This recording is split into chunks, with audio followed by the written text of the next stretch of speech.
อ้าวพี่น้องที่เป็นผู้หญิงเขามาเบิ่งอันนะพวกเฮานี่นะเนาะคือเขามาเบิ่งบัวซ้อนนี่นะบัวซ้อนฝากถามว่า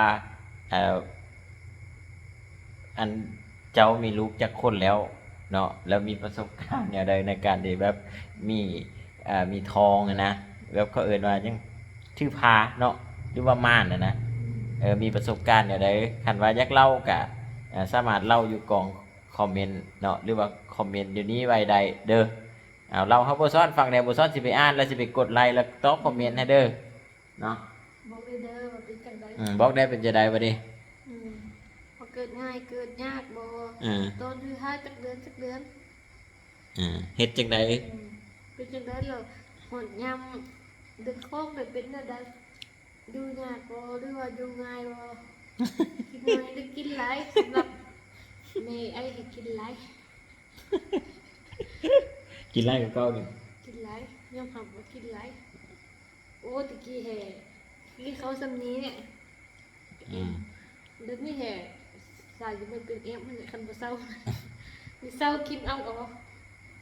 นี่เวลา9 โมง 10 โมงก็ยังกินอยู่ก็กินจนหดยามสิหลับนี่คันหลับแล้วก็เศร้ากินคือมื้อนั้นดิเนาะเอาฝากถามไปกินสิดานมาก็ยังมาเวะซื้ออีกซื้อโยเกิร์ตมาซื้อนมแดงเนาะ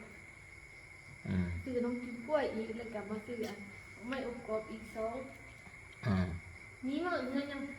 มากินโยเกิร์ตอันหนึ่งกินนมกินกล้วยอีกถุงหนึ่งอีกกินกับนมอบกรอบอีก2 อันแล้วก็กินรับอ้าวคือบุญเว้าแหละว่าหลายคนที่แบบเป็นเพศหญิงหรือเป็นเพศแม่เนาะจะเข้าใจเรื่อง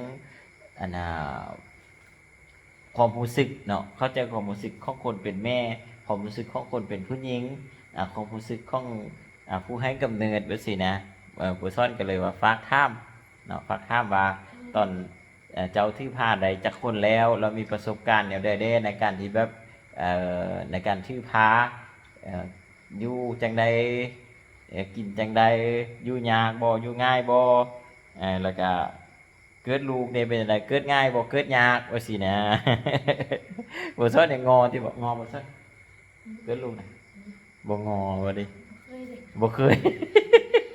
บ่เคยเลยก็เลยบ่งอเนาะขอบใจทุกคนที่ติดตามผู้ใดมีหยังก็คอมเมนต์มาเด้อเห็นนะ